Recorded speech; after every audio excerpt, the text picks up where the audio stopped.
দেখলাম যে আপনি পটাশ জলে পুরো ক্লিন করছেন, তারপরে ফার্মে দিচ্ছেন। ফার্মে দেখলাম 10-12টা ছাগল রয়েছে।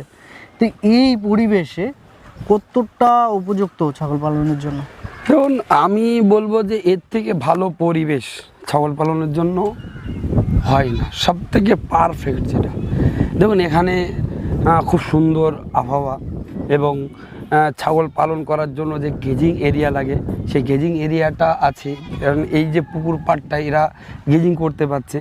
তাছাড়া কোনো রকম ঝড় বৃষ্টি আসলে ওরা সেট করে আপনার ঘরটা দেখছেন, এমন এই পাড়েই ঘরটা করা যাতে এরা দড়িয়ে ঠিক ঘরে উঠতে পারে।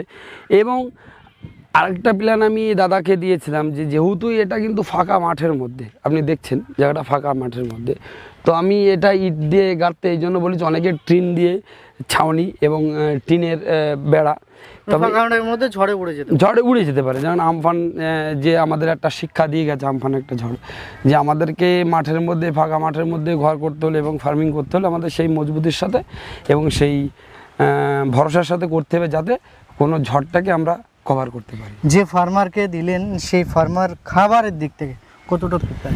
দেখুন, এই খাবারের পরিমলদাকে আমি মালটা দিয়েছি, উনি আমাকে ফোন করেন এবং ফোন করার পরে আমার ওখান থেকে কাটিং নিয়ে আসে ঘাসের এবং ধনচের বীজ লাগানোর আমি সাজেশন দিই এবং